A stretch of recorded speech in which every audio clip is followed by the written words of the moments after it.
Good morning students. आज मैं फिर आपका वेलकम कर रहा हूँ हमारे साइंस के लेक्चर में। और आपको पता है हम बायोलॉजी का चैप्टर कर रहे हैं, the fundamental unit of life. तो लास्ट लेक्चर जो मैंने आपका लिया था उसके अंदर मैंने आपको एक्सप्लेन किया था कि बच्चों कैसे सेल डिस्कवर किया रॉबर्ट हुक ने, कैसे उसने एक कॉर्क को स्लाइड की फॉर्म में देखा और अब उसने एक अपना माइक्रोस्कोप बनाया which was nothing but a small glass.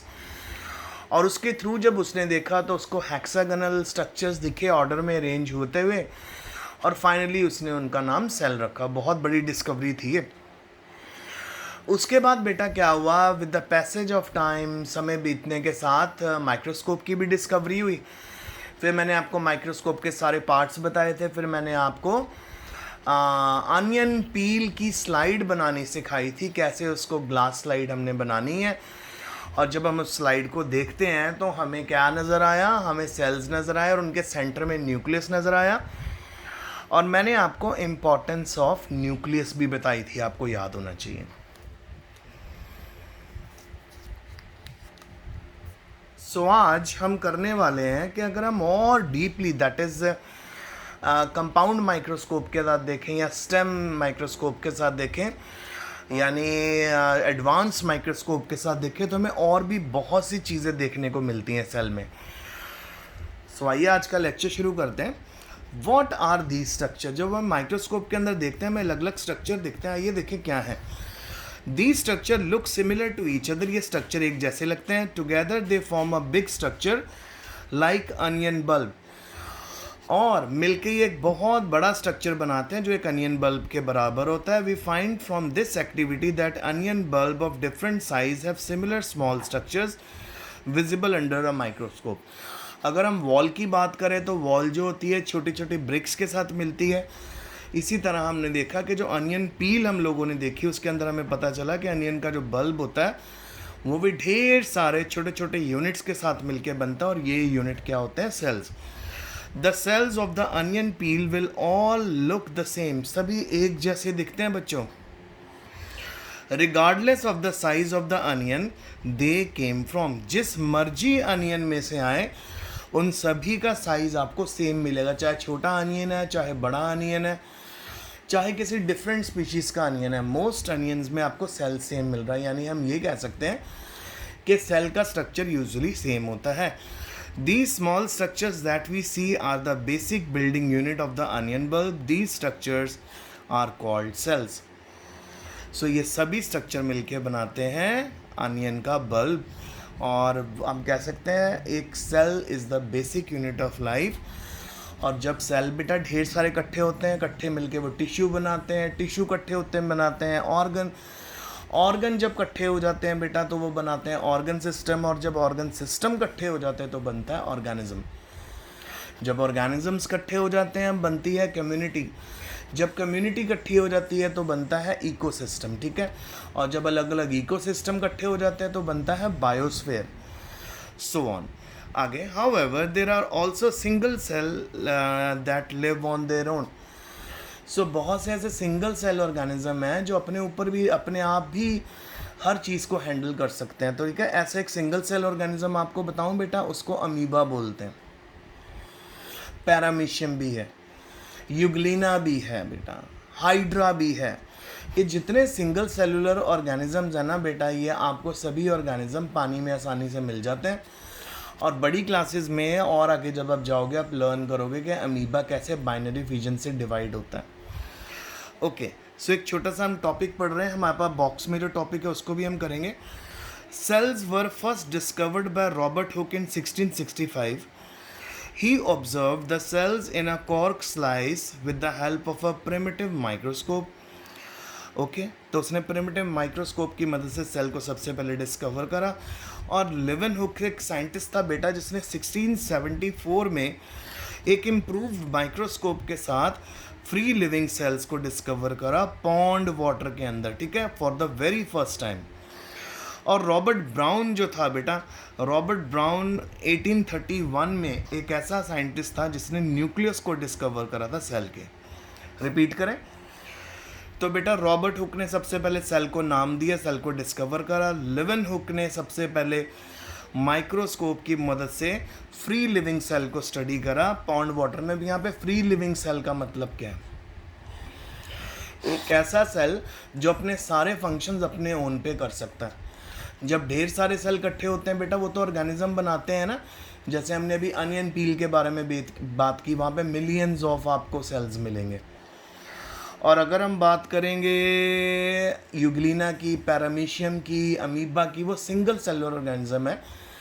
और इस तरह के ऑर्गेनिजम्स को लेवेनहुक ने स्टडी किया था। फिर आया हमारा रॉबर्ट ब्राउन, जिसने न्यूक्लियस को स्टडी किया। 3 साइंटिस्ट हो गए। चौथा पुरकिंजी, 1839 में उसने प्रोटोप्लाज्म टर्म कॉइन की और उसने बोला ये वो लिक्विड है जो सेल के अंदर होता है। और बाद में बेटा इस लिक्विड को रिप्लेस कर दिया गया साइटोप्लाज्म के साथ।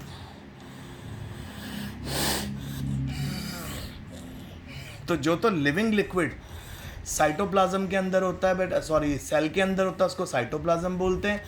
और जो लिविंग लिक्विड न्यूक्लियस के अंदर होता है उसको न्यूक्लियोप्लाज्म बोलते हैं। सेल के अंदर आपको माइटोकॉन्ड्रिया भी मिलेगा, गोल्जी बॉडीज़ में मिलेंगी। अगर वो प्लांट सेल है तो आपको कह सकते हो आप क्लोरोप्लास्ट भी मिलेगा।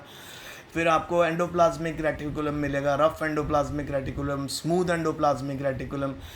तो इस तरह से बहुत सी छोटी छोटी ऑर्गेनरीज आपको सेल में मिलेंगे। और अगर आप न्यूक्लियस की बात करोगे तो न्यूक्लियस में न्यूक्लियोलस मिलेगा, क्रोमोसोम मिलेंगे, डीएनए मिलेंगे आपको। The cell theory that all the plants and animals are composed of cells and that the cell is the basic unit of life was presented by 2 biologists। 2 biologists ने इसको present किया था cell theory को, और उन biologist का नाम था शील्डन एंड श्वान। शील्डन और श्वान ने मिलके एक सेल थ्योरी दी थी। और इस सेल थ्योरी को और अच्छे से विर्चो ने एक्सप्लेन किया था। और उसने ये सजेस्ट किया था कि जितने सेल होते हैं वो पुराने सेल से ही बनते हैं, क्योंकि जब पुराने सेल डिवाइड करते हैं बेटा वो नए सेल्स को गिव राइज करते हैं। With the discovery of the electron microscope in 1940 it was possible to observe and understand the complex structure of cell and its various organelle। और 1940 में बेटा एक बहुत बड़ी डिस्कवरी हुई, इलेक्ट्रॉन माइक्रोस्कोप आया सबसे पहले। सो बेटा जैसे ही इलेक्ट्रॉन माइक्रोस्कोप की डिस्कवरी हुई उसके बाद तो बेटा और भी ऑर्गेनलीज दिखने लगी सेल में, क्योंकि हमारे पास इतना ज़्यादा हाई पावर का कोई भी व्यूइंग माइक्रोस्कोप नहीं था जो उन छोटी छोटी ऑर्गेनलीज को भी देख सके। हम यहाँ तक तो ज़रूर पहुँच जाते थे कि हम लोगों को सेल नज़र आ रहा है, उसके सेंटर में न्यूक्लियस नज़र आ रहा है, पर हम यहाँ तक नहीं पहुँच पाते थे कि उसकी बाकी ऑर्गेनलीज को भी तो स्टडी करें। सो धीरे धीरे धीरे बच्चों उसकी बाकी ऑर्गेनलीज को भी स्टडी किया जाने लगा। और फाइनली बेटा जब उसकी सारी ऑर्गेनलीज को स्टडी करने की बारी आई तो वो हमारे 1940 में आई, क्योंकि तब तक इलेक्ट्रॉन माइक्रोस्कोप बन गया था और हमने उसके अंदर कॉम्प्लेक्स स्ट्रक्चर देखने शुरू कर दिए, वेरियस ऑर्गेनलीज देखनी शुरू कर दी। तो ये जो है ना बेटा आज का जो ये हमारा बॉक्स है, दिस इज़ वेरी इंपॉर्टेंट, क्योंकि इसमें ढेरों साइंटिस्ट के नाम है और उन्होंने क्या क्या चीज़ें डिस्कवर हुई वो चीज़ें भी साथ में एडजस्ट की हुई हैं। जैसे रॉबर्ट हुक ने सेल को डिस्कवर करा, लेवेनहुक ने फ्री लिविंग सेल को डिस्कवर करा पॉन्ड वाटर में, और फिर उसके बाद पुरकिंजी ने बेटा प्रोटोप्लाज्म टर्म बोली, यानी वो सब्सटेंस जो सेल के अंदर लिक्विड होता है, बाद में उसको साइटोप्लाज्म भी बोला जाने लग गया, मैंने आपको बताया। फिर शील्डर और श्वान ने सेल थ्योरी दी और विर्चो ने उस सेल थ्योरी को और ज़्यादा एलैबोरेट करा और उसने बोला कि जो पुराने सेल्स होते हैं वही नए सेल्स बनाते हैं। ओके, सो ये हमारी आज का लेक्चर है। अब हम आगे चलते हैं। नंबर नोट करो अपने फ़ोन पे। अच्छा, फिर हम आगे चलते हैं, तो मैं आपको आगे बता रहा हूँ। तो फिर inventions of magnifying lens led to the discovery of the microscopic world।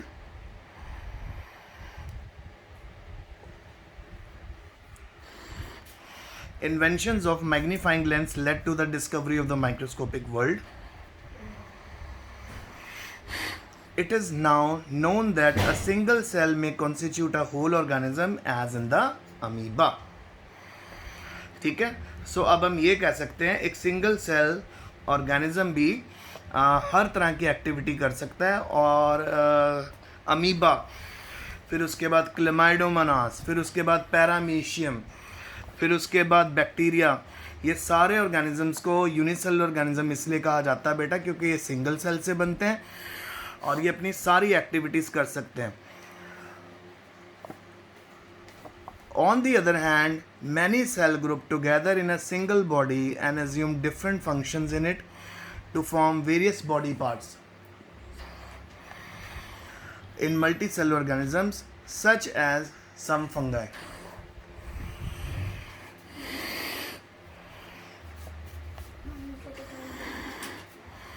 अच्छा आगे, some fungi, plants and animal. Can we find out names of some more unicellular organisms?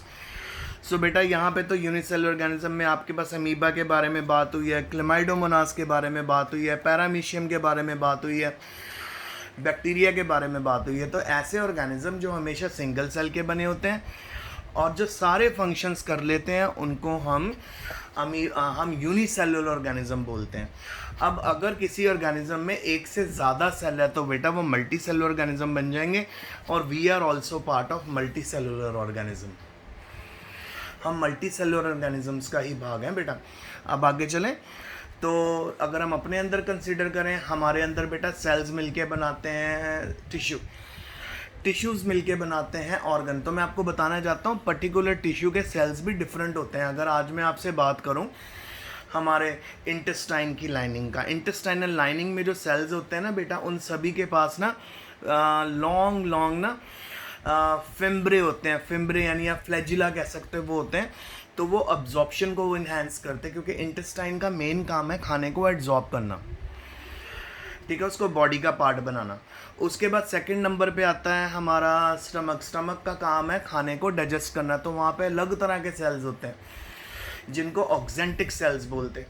Oxyntic cells बेटा हाई लेवल पे आप कह सकते हो HCl release करते हैं क्योंकि हमारे स्टमक में बहुत एसिडिटी होती है। स्टमक में इतनी ज़्यादा एसिडिटी होती है कि कोई और ऑर्गन में अगर इस तरह की एसिडिटी हो तो वो ऑर्गन अंदर ही अंदर गलना शुरू हो जाएगा। तो आप देख रहे हो कि अलग अलग जगहों पे अलग अलग सेल मिल रहे हैं। फिर उसके बाद अगर आप ब्रेन में चल जाओगे वहाँ पे आपको न्यूरॉन्स मिलेंगे जिनको नर्व सेल्स बोलते हैं। उनमें आपको टेल मिलेगी, टेल को एक्सॉन्स बोलते हैं। उनके सेल बॉडी मिलेगी, उसको डेंड्राइट बोलते हैं। तो यानी बेटा सेल ना अलग अलग तरह के होते हैं मल्टी सेलुलर ऑर्गेनिज्म में और एक से ज़्यादा होते हैं। अगर सिंगल सेल ऑर्गेनिज्म है तो वो यूनिसेलुलर कहलाएगा, अगर उसमें ढेर सारे सेल हैं तो वो मल्टी सेलुलर कहलाएगा। अच्छा, कहते हैं कि every multi cellular organism has come from a single cell. How? Cell divide to produce cells of their own. All cells thus come from pre-existing cell. तो जितने सेल्स होते हैं वो प्री एग्जिस्टिंग सेल से बन के आते हैं। तो इसको डीपली हम स्टडी करेंगे। अगर आप में से कई बच्चे मेडिकल लेंगे तो +1 में माइटोसिस और मियोसिस को बहुत अच्छे से समझाया जाता है, ठीक है। इवन अगर हम बात करें 10th में भी आपको आएगा माइटोसिस और मियोसिस, तो उसको बहुत अच्छे से समझाया जाता है कि किस तरह से सेल डिवाइड करता है। तो सेल डिवाइड करता, उससे नए सेल्स बनते हैं। तो यानी हम किसकी बात कर रहे हैं? ये हम बात कर रहे हैं हमारे मिस्टर विर्चो की। विर्चो नहीं तो बोला था कि all cells arise from pre existing cell. तो सेल जिस तरह मेथड से डिवाइड करते हैं उसको माइटोसिस और मियोसिस बोलते हैं। अब मैं थोड़ा सा आपको माइटोसिस और मियोसिस के बारे में बताता हूँ। माइटोसिस वो कंडीशन होती है जिसमें एक सेल 4 सेल बनाता है, 2 सेल बनाता है। मियोसिस वो कंडीशन होती है जिसमें एक सेल से 4 सेल्स बनते हैं। माइटोसिस को बेटा हम कह सकते हैं इक्वेशनल डिवीजन, यानी उसमें क्रोमोसोम नंबर सेम रहता है। मियोसिस को बोलते हैं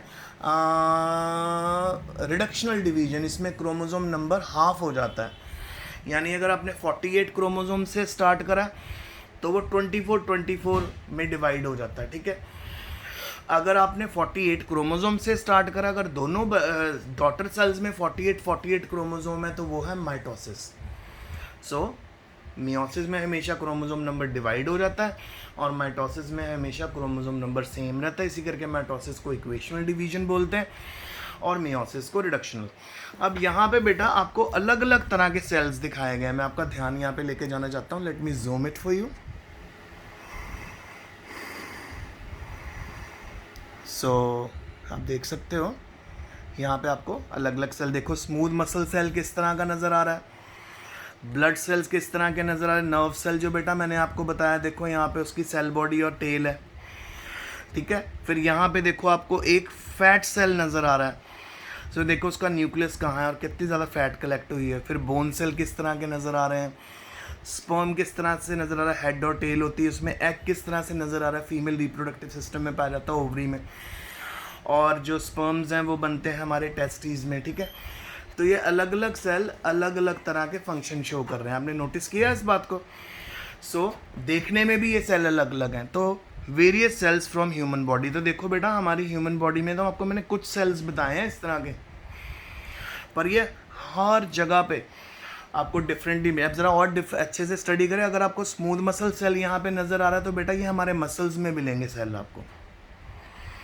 यहाँ पे उसने आपको रेड ब्लड सेल्स दिखाया है तो ये हमारे ब्लड का हिस्सा है। जो इसने नर्व सेल दिखाया है बेटा ये हमारे ब्रेन में मिलेगा, और हमारी पूरी बॉडी में नर्व्स फैली होती हैं। फिर जो आपको फैट सेल्स मिल रहा है ये वो उस एरिया में मिलेगा जहाँ पे हमारी बॉडी फैट ज़्यादा जमा होती है, ठीक है, यानी हमारी थाइज़ में, इवन शोल्डर्स के पास, ठीक है। फिर बोन मैरो और बोन सेल्स हमारी बोन्स में इस तरह से मिलते हैं, ठीक है। फिर उसके बाद हमारे को स्पर्म्स मिलते हैं हमारे मेल रिप्रोडक्टिव सिस्टम में, खासकर ये टेस्टिस में बनते हैं, और ओवम यानी एग बनता है फीमेल रिप्रोडक्टिव सिस्टम की ओवरी में। तो ये हमारा पूरा टॉपिक। एक छोटी सी एक्टिविटी भी देख लेते हैं क्या लिखा हुआ है। We can try prepare temporary amount of leaf peel, जैसे हमने बेटा अनियन पील बनाया था ना, हम लीफ पील भी बना सकते हैं। Tip of the root of onion और even peel of onion different size, ठीक है, अलग अलग जगह से हम बना सकते हैं। After performing the above activity, क्या हम इन क्वेश्चंस का आंसर कर सकते हैं, यानी आपने एक प्लांट में अलग अलग जगह से सेल्स लिए। Do all cell look alike in terms of shape and size, क्या सभी सेल एक जैसे लगते हैं, नहीं, थोड़ा सा डिफरेंस तो ज़रूर होगा। Do all cells look alike in structure, no, वहाँ पे भी डिफरेंस मिलेगा आपको, क्योंकि कई जोन ऐसे होंगे जहाँ पे एब्जॉर्प्शन होनी है, जहाँ पे न्यूट्रिएंट्स ने प्लांट्स के अंदर आना, वो सेल अलग होंगे, ठीक है। Could we find difference among cell from different parts of plant body, हाँ जी मिल जाता है। What similarities could we find, similarity तो बेटा एक पक्की है, कहीं से कोई भी सेल आप उठा लो उसमें न्यूक्लियस ज़रूर होगा, ठीक है, उसमें साइटोप्लाज्म होगा, उसमें न्यूक्लियोप्लाज्म होगा, और उसमें सेल मेम्ब्रेन होगी अगर तो वो एनिमल सेल है, और उसमें सेल वॉल होगी अगर वो प्लांट सेल है। तो आज का टॉपिक आपको अच्छे से समझ आ गया बच्चों। ये मेरा सेकंड टॉपिक है हमारे fundamental unit of life chapter का, इसको अच्छे से याद करना और इसको माइंड में अच्छे से डाल लेना। So stay safe, study hard, regular आपको मैं लेक्चर ऐसे ही भेजूंगा। नेक्स्ट लेक्चर के साथ आपको मैं थर्सडे को मिलूँगा, क्योंकि नेक्स्ट लेक्चर आपका थर्सडे को आ रहा है। So best of luck till then. इन बातों को अच्छे से पढ़ना, याद रखना, और जो मैं होमवर्क भेजूँगा उसको कर लेना। Stay safe, thank you.